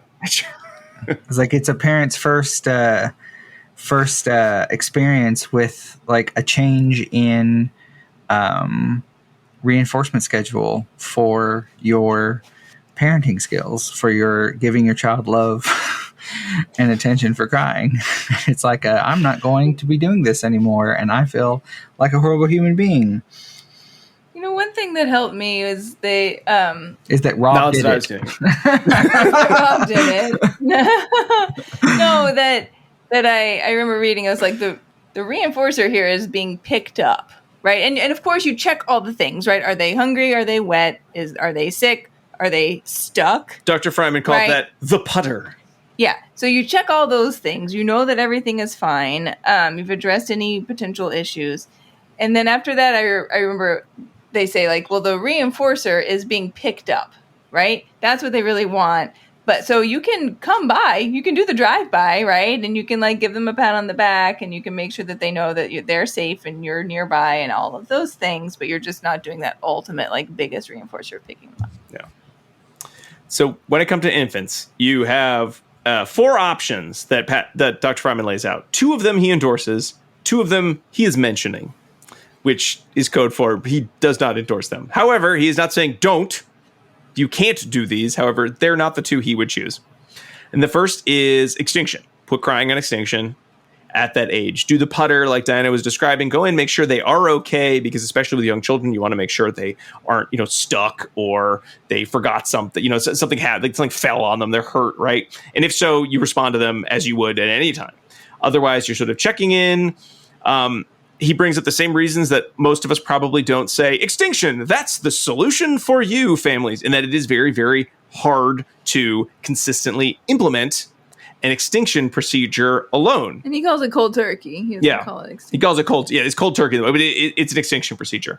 And he does go over the reasons, we would not necessarily recommend extinction right off the bat, in that it is very hard for parents, if the family is, if there are two parents involved or multiple parents involved, to have everyone consistently agree, I am going to put this very aversive cry on extinction. Which leads to its own sets of problems with your relationship, because all it takes is one parent to say, I can't take it anymore, to to get in the way of that being an effective treatment. So in the sense that it also doesn't mention that if your kid is sick, then you start all over the beginning. Yes. Yeah. So it's easy in that you do nothing, but it is not easy for parents who have tried to ignore their crying child to do. So that's one. You can do the putter, but you can't pick them up. You can't engage with any sort of meaningful interaction. You can do the Ferber method, which is kind of a graduated extinction in that you ignore for specific lengths of time that you shape over days. This is what I did for 2 of 3 of our children. The other one, we did more of a stimulus fading. And it takes longer to do this. However, it is a little less intense in terms of the amount of crying before you respond. I still remember it distinctly. I remember it. We've changed the how our bedroom is set up since then. I still remember exactly how our bedroom was set up. Like it's one of those flashbulb memories, like the Kennedy assassination or the Challenger explosion. I know exactly where I was when I was doing the Ferber method for at least our youngest child. I don't think you're endorsing it very well. I did. I mean, it worked. And it worked. Mine worked in, 3 days? But man, those 3 days were rough. And I'm glad I did the Ferber method and not just the let it cry it out method like the whole time, because that was really difficult. I feel like that is close to impossible. The key to remember is, regardless of any method, if you are going in, minimal interactions, you're not speaking, especially the Ferber method, you're not speaking to the child, you're sort of, you're not picking them up, you're just sort of calming them, maybe you're patting them on the back, and you're just getting them, helping them get back to sleep. And then you're leaving, and then you're extending the period of time after that. I think I did like 2 successful check-ins, and then I increased it by about 5 minutes, and I did this until it was at, about an hour or so, at which point they usually fell asleep before that. They fell asleep before that. It's not usually them crying for an hour. So again, both of these are effective. You will not hurt your child doing this. They will not remember you did this. I'm going to ask, after we're done recording, I think I'll go ask all my kids, do you remember how you learned to go to sleep? You will remember it. They're very well attached. But you will remember very much. And no one will blame you for being scared of doing either of these methods or of thinking of them as being hard or tough to do, because they are, in at least psychologically. The other 2 suggestions, because again, these will come up to some extent in some variation through all the rest of the chapters. You could do co-sleeping, which, like Diana mentioned, is not necessarily a practice done as much in sort of like Western parts of the world. There's nothing inappropriate about it. Really, infancy is the only time that you would be worried about it, in that there is a potential that you could roll over and crush your child. However, that typically would only happen if you are impaired in some way, rather, through drinking or drugs. So if you are choosing to co-sleep... you never know. I mean, there are a lot of other reasons. No. Yeah, but certainly you never know. If co-sleeping is the plan that your family is choosing, do not go to bed intoxicated or in any way impaired, because it increases the chance that you could harm your child. There are many risk factors here. It does not have to involve drugs or alcohol. Right. Like Diana. Diana could easily roll over on her child in the middle of the night and not know, because she's like... I'm going from the book. I don't have the stats. More likely is what is mentioned. Okay. Yeah, more likely, but there are several risk factors involved here. Yes. They do make like co-sleepers where they like attach to the bed or are very close next to the bed that are safer. Or there's ones that are in the bed too. Oh, yeah. Remember those? It also means that this is how your child is going to wake up and go back to sleep. which means that any privacy that you were looking for as, with your partner is probably not going to be a component of the sleep routine until you decide to change from co-sleeping. And for some families, I think they've described like, oh, we just put them in their own bed when they got to a certain age and they went to bed and it was great. Other parents have said they keep coming back into my bed and it took years and years and years before they stopped doing it. I would say the latter has been my experience in our field of intervention, and for probably various reasons, that like the risk of co-sleeping is that it's a routine, and deviation from familiar routines is a major stressor for like children with developmental disabilities and differences. So it's a choice to be made and can be ethical, but fixing it is not necessary, or changing that is not an easy fix. No. And can take a long time. So consider that carefully, thinking about the years of the changes that you will have especially in a partnership. Yeah, it's so powerful. And the routine is established so easily and so quickly that it can be hard to then come back from. Yeah. And if you're okay with it, then that's fine. If you didn't want any more kids. And then finally, medication, which is not endorsed by Dr. Friman, could be recommended by physicians. However, there are very specific situations in which I think medication would or would not be appropriate. There are very many more, I would say, at least from reading this book and any research I've done in which medication would be appropriate. However, it is something that you would have to discuss with your medical professional. And if you have not done many of the steps that have laid out in this book, I would question whether or not medication is the appropriate reason if there is no medical diagnosis that lends itself to a need for medication. And this is also an area where it'd be interesting to see like an update from Dr. Friman, because I feel now like melatonin and sleep supplements are such a much larger part of the landscape than they were with like children's sleep gummies and everything being a thing that perhaps they weren't. I don't remember them existing 20 years ago. No. Certainly not to the degree of their availability. Yeah. Now, I wasn't even thinking about that, honestly. I was thinking about like off-label Benadryl use or whatever when he wrote that. Yeah, which he's not recommending. Yeah, but I think that would definitely fall within the purview, because melatonin does have side effects, does have rebound effects, does have dependency issues. Yeah. It's a hormone. So I guess the good thing about the next few chapters is there's nothing really new, right? As you get they build on each other. Yes. Elementary, middle school, and high school. It's just that now it's less about the crying, because now you're not worried about your children crying as much, because you've been used to it. They can come out. Right? But now it's more about the sophistication of, right? So it just changes. It's not crying now. Now it's more, even at the preschool level. Now it's more the behaviors are more complex, right? And they're more higher order behaviors than just crying. Yeah. So chapter 6 is solving sleep problems with toddlers. I'm crying and crawling my way back to you. So like you mentioned, Jackie, now your child's cry is still somewhat potent. However, it is more their ability to get out of bed that is suddenly a novelty. And this is really where you as a parent need to focus on how are you developing your kind of, instructional control over your child's behavior. How do you give kind, non-aversive instructions that are clear and specific? How have you built up a routine, which hopefully you've been building since they were 6 months old, to sort of help promote appropriate sleep behaviors? How are you focusing on appropriate interactions so that they see the farewell, my love kind of good night routine rather than you're yelling at them right before they go to sleep? So there are a lot of strategies that can work. The new one is going to be, but what if they get out of bed? Because they couldn't do that as an infant. But what if they get out of bed? And the challenge here, again, is catching the child as soon as you can, because once they're out of bed, many of the signals that you're counting on to have them go to sleep are no longer in play.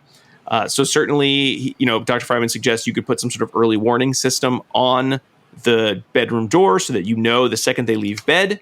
And then you're able to use, I think you mentioned this already, Jackie, the robotic return where you just make sure that bringing them back to bed is differentiated from how you typically go to bed. So you're not talking to them, you're walking stiffly back to the room, maybe you leave the door open a crack. However, if they continue to come out of the room, you differentiate their behavior through the door will stay open a crack versus I'm closing the door all the way because you continue getting out of your bed.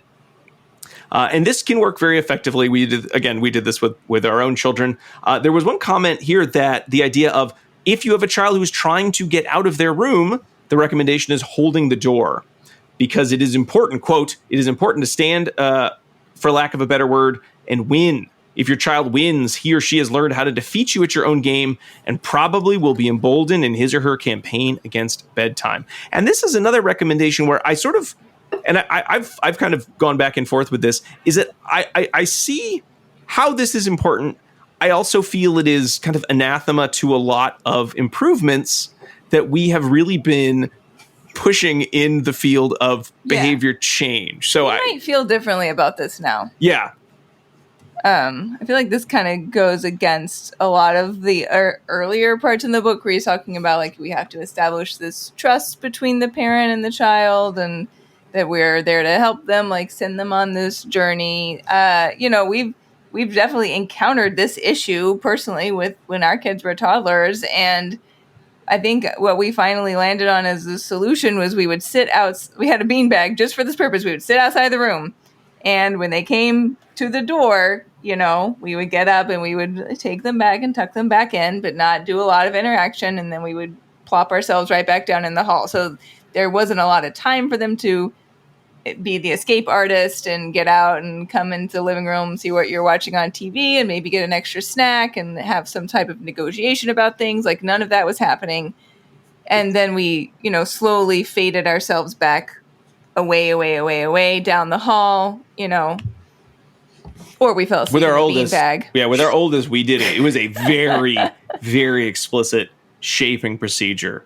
And I distinctly remembered the first time I read about distance learning, which, we all learned about in 2020, distance learning. But the first time I read about distance learning was in the process of doing that shaping procedure for our oldest child. That's how salient a memory it is for me because it wasn't fun. But it was very effective, and it did not require us yelling at him or shoving him in bed. It allowed us to sort of be there for him and then just slowly fading our presence in his room. And he is asleep on the couch outside our recording room right now. So clearly we did a great job. He's still asleep. He still sleeps, guys. Yeah. And then I think I may have skipped ahead. You did. Oh, no. I just want to make sure we talk about the bedtime pass. That's later. That's later. That's older. Oh, no, that's a little later. Yeah. You can do that with her. School to middle school is bedtime pass. Yeah. We're not quite there yet.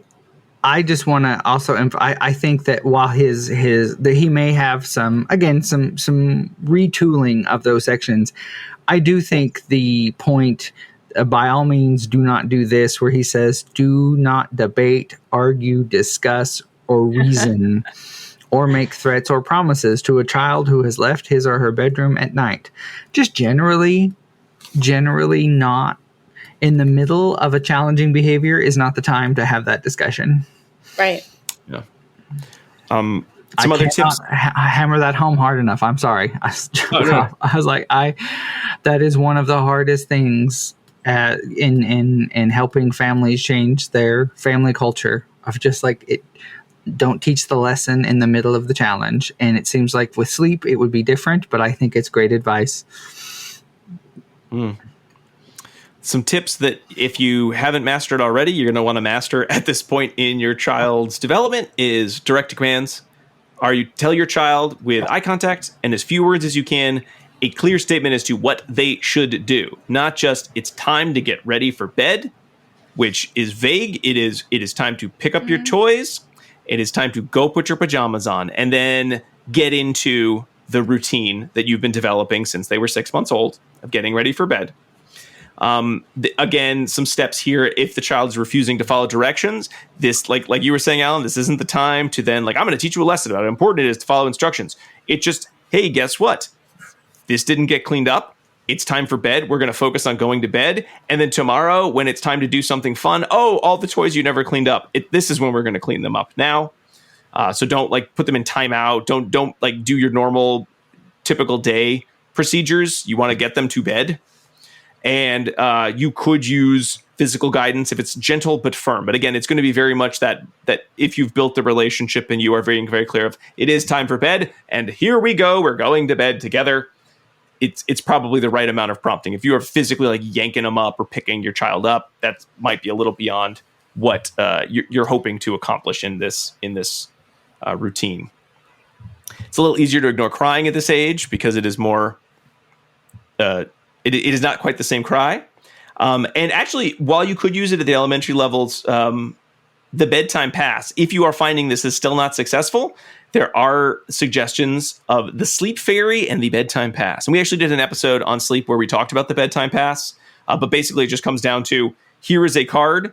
I'm going to give this to you. Once in bed, you may use this bedtime pass to exchange it for a simple request after lights go out, like get a drink or get an extra hug or have me come in and look at your room or look at the clothes you have for the next day, and then keep it.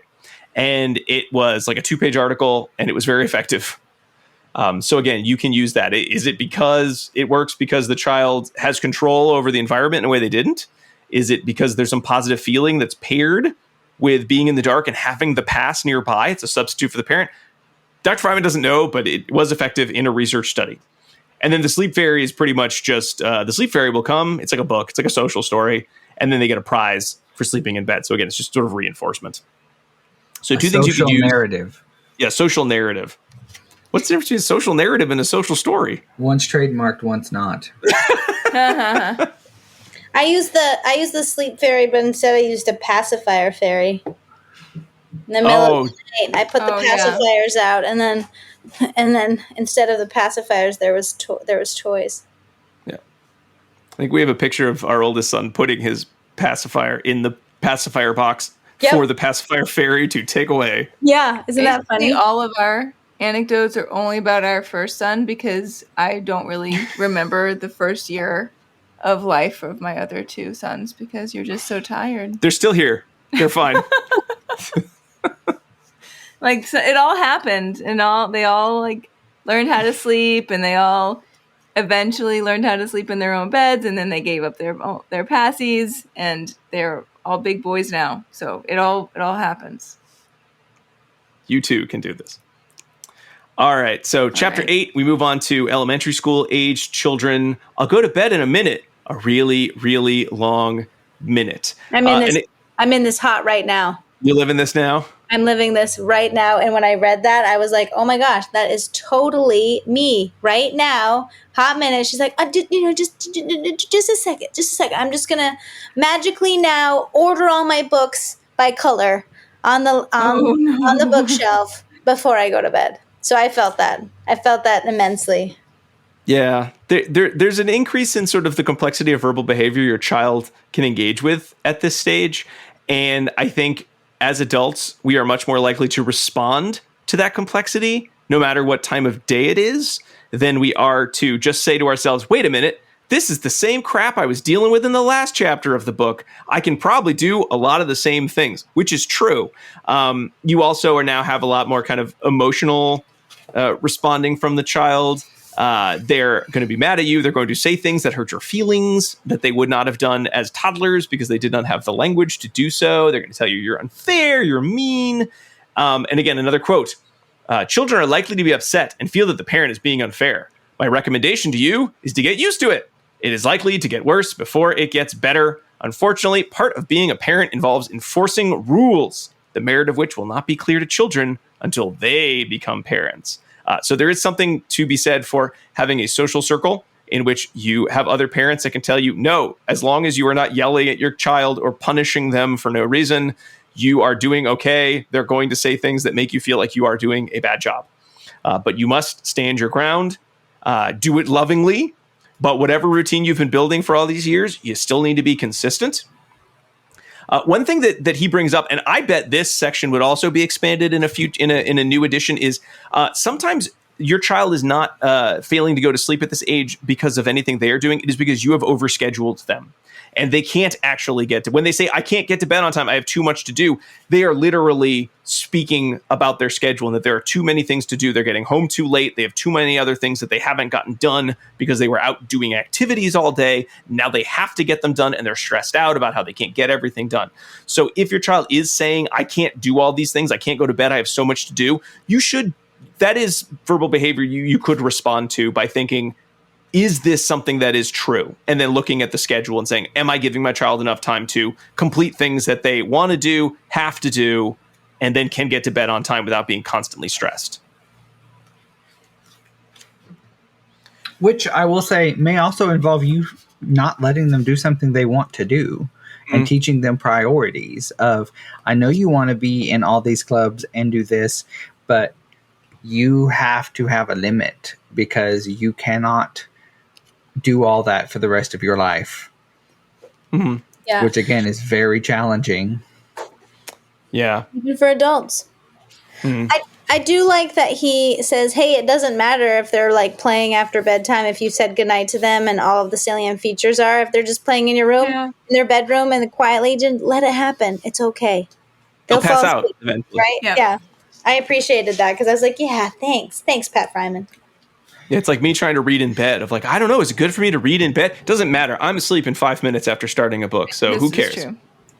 All right. So I think I've also heard the advice of, if your child is just not asleep yet, like maybe you have misjudged when the bedtime should be, because it does change over time, right? So like let them come out and stay up an extra 30 minutes because you really want the motivation to go to sleep to be high when you put them to bed. So perhaps they're actually not tired yet, and let them stay up a little bit and then restart the bedroom routine when they are perhaps more ready to fall asleep. And then from there you can sort of observe and readjust and see if maybe you do need to push bedtime back. Yeah. Yeah. And I think that was really the only, when you talk about middle school years and beyond, that was really one of the salient points, is that think about the bedtime, right? And you're going to want to set a later bedtime. Like 16-year-olds shouldn't be going to bed at 7:30, right? Every day. Yeah. Good luck trying to enforce that one. Right. Yeah. Well, and just to expand, just to go back to the playing note, like that has been an issue I have had with a client who was beyond toddlerdom, not quite in preschool age, where they're like, we can hear him waking up in the middle of the night. We don't want to get new sleep problems. I'm like, is he leaving the room? No. Is he making a bunch of noise or getting toys out? No, he's just playing with the toys that are in his bed. Do you want him to have those toys? Yeah, we think they covered him. Don't change anything. Come back in 2 weeks. Yeah, great. Like, come back in 2 weeks, and if it's a problem, it's a problem. Right. Then we'll deal with it. Yeah. And one thing you kind of already mentioned, Jackie, when we get to chapter 9 on middle school and beyond, which is where I'm not tired yet, and you're not the boss of me. Yeah, but when we look at that chapter, I would love to see more specifically written about how to use bedtime routine as a reinforcer, because Dr. Friman kind of lays it out as like, well, think about the bare minimum as the normal bedtime, and then extra work as they can sort of like go up chunks of bedtime, like 15 or 30 minute chunks later. And since you know how much sleep they should get and you know when they have been going to sleep, you can sort of play around with that Ferber chart to sort of figure out like what would be an appropriate 30 minutes so that they're getting enough sleep, biologically. Right. Which I love to see a little bit more detail, because I've really, our son mostly seems to get enough sleep. He goes to school and he's functioning, right? I know a lot of schools, like our school district this year, did later start times because a lot of research was pointing to how American high schools start too early. So biologically, children are unable to get enough sleep. But it still does feel like it's really hard to feel like I have control over the sleep schedule the same way I did at toddlerhood and elementary. And, again, we got 3 kids, so I'll try it again for 2 and 3 as they get to be teenagers, see if I can do it better. But I would have loved to see sort of like, what do you do when this happens? Because I think this is where a lot of parents struggle. And to some extent, a lot of parents feel like, well, as long as they're getting to school on time and they're doing okay, I think I'm just going to leave it. But that's a privilege, that your child is sort of just doing okay with the amount of sleep they get. That is not going to be every families experience, and for families who are struggling with that at the teenage years, it is very hard to tell them, get your kid up a little earlier, or have them go to bed a little earlier, have them go to bed a little later. It is like, you might as well have told them, knock your kid out with like a blackjack. They stare at you like, this is the stupidest thing anyone's ever told me. And I can't blame them. It kind of is. It's a challenge. Well, and so this is, again, I think where, I don't know that Dr. Friman himself would do this, but where for adolescents and teenagers and things like that, some like ACT-based approaches of like, we've agreed that going to bed is important. How can I help you? Like taking a more supportive, I want you to recognize why this is important, and let's come up with a solution together. I'd love to see more in that area, Alan, because again, not everyone's a lot of people are going to get through the teenage stages knowing their child's not getting as much sleep as they needed, because I know I didn't get as much sleep as I needed as a teenager, but I'm still here doing a podcast about sleep. So, it all worked out okay. But we also have horrible, crippling anxiety and other mental health needs because of our lack of sleep in our formative years, Rob. Come on.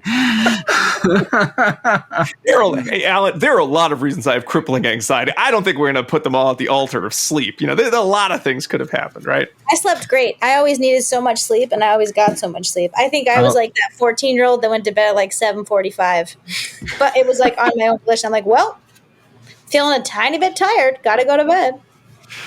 So some parents might be lucky and have a Jackie child who just goes like, I need to go to bed like a 40-year-old in my teen years. Good night.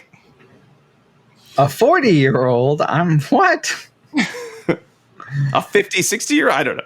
I don't know. The chart didn't go past 18. I don't know when anyone's supposed to go to bed after that. Well, in any case, I'd love to see an expansion like you're talking about, Alan, in this chapter. Like, I think the recommendations are good. I think a lot of folks are tired of dealing with sleep, and as long as their child is not doing anything like really unsafe or dangerous, we kind of just let it slide. And that's not always the best recommendation. However, it may be the best a lot of families are going to do at that age. So I think looking at it from that ACT perspective, and including your child in the discussion, that is not it's not it's sort of there's a subtext there that the child's involved at this age in these discussions, but I don't think it's as explicit as you laid out. I would love to see some more on that in an updated edition. All right. Oh, I'm sorry. We're rounding it to the last chapter. I love it. Well, I've been wanting to find a place to interject one of my for further reading moments, and here feels as good as any. There's a really good article from Frontiers in Psychology from 2016 by B.L. Wang et al., because there's 10 authors on this thing. But it's called Developmental Trajectories of Sleep Problems from Childhood to Adolescence, Both Predict and Are Predicted by Emotional and Behavior Problems. And it is one of the few studies that really lays out that children who do not sleep become adolescents and even adults who have behavioral and emotional issues. And for behavioral problems especially, there's this bi-directional relationship that if you start to have behavioral issues related to not enough sleep, it worsens the sleep problems. I didn't hear that, but I certainly know that challenging behavior can worsen with sleep problems, but I did not hear that any research on it going the other way. So that's a good citation there, Alan. Thank you. Yeah, and it's just a newer. It's 2016, so I think it's very early research. But they say that our findings are indicative of the bidirectional relationship between sleep problems and behavioral problems specifically. So I think it's definitely worth a read for us in our field. Nice. Chapter 10 goes into some sleep issues, bedwetting, nightmares, night terrors. It mostly comes down to, you can look through, but it's mostly that a lot of these things can happen naturally. Talk to your medical professional if you're worried. Otherwise, just do the minimum amount of caring you need for your child to get them back into their beds. And that's all there is to it. And then chapter 11 wraps it all up. This is, certainly goes into some of the key pieces of sleep that some of them I thought of and some of them I had not really thought of. But sort of looking at the idea of those kind of motivating operations around sleep as a powerful component of your treatment. So it's not all about what you are doing. It's a lot about how you are setting up the environment. but also some of the ideas that we talked about in terms of going to sleep is a lot of teaching your child how to follow instructions, how to manage their emotions, and how to make the, quote, solo journey from good night, sleep tight to good morning, how nice to see you, end quote. And again, the importance of the kind of bond you have with your child in this process being key to whether it is or is not successful. Any final thoughts before we get to the last line of the book? No, I thought you did a great job summing that one up. He uses the word ontological predicate, and I love that. I love the joke that he has about that, which people will have to read because I'm not going to spoil it. Got to read the whole book just to get to that joke. Yep. But it's not that long a book, so you should be fine. All right, so some final thoughts. I think we all enjoyed this book. It's nice, it's quick, it's to the point. It's written in a very cool voice, which is Dr. Friman's voice.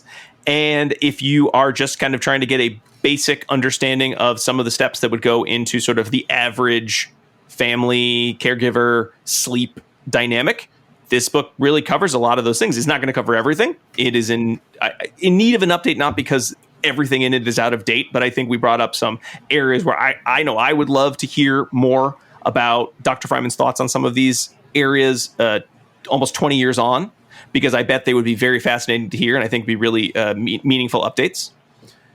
But I mean, I think still is a good primer. If you're like, I don't know much about sleep, okay, this is a great quick read that you can take in on the beach and have a general sense of some of the principles you want to be thinking about when you are talking about sleep for your own children or with your partner or with clients and stakeholders. Any other final thoughts before we get to the last line? None. All right. So again, I like to always go over the last line because I think every book needs to have a good last line, even if it is a nonfiction science book. And this one is okay, given how well I think we've lauded Dr. Friman's writing style. This last line's kind of, it's mid. No, the true last line is good night, and that's perfect. Okay, that one's perfect. It does fit in, but I put the sentence before because good night seemed a little too short. So this is on the last page 135.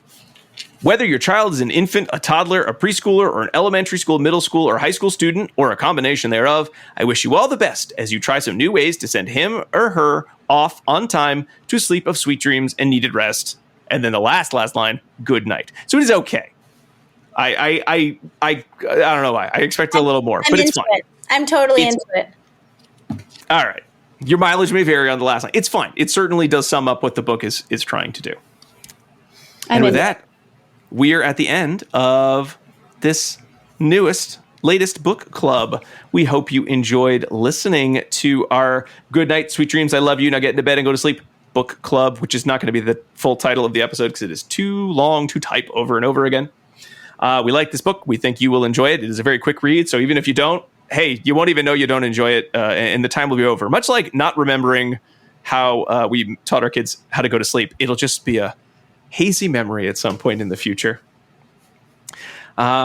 For folks listening to this on our Patreon feed, thank you very, very much for listening. Don't forget, if you are on the Patreon page, patreon.com/ABA Inside Track, you are able to get a code that's only on that main page and only unlocked for you to get a 100% discount off on the 2 CEs you will be getting for this episode. If you're listening to this in the free feed, hey, you could get that code too. Just subscribe at the $10 and up level at patreon.com/ABA Inside Track to get all of our book clubs. Or you can just kind of get this like you normally get CEs. Either way, code or no code, you are going to need to know the second secret code word, which is BRICK. BRICK. It is a thing that you build other things with. That's a brick made of clay or stone. I don't know how bricks are made. What am I, a bricklayer? I don't know this stuff. Brick. All right, and that brings us to the end of the episode. We hope you enjoyed hearing all about this book. We've got many, many more book clubs to come and that have already come out in our feed. We love doing these book clubs, so we hope you enjoy listening to them.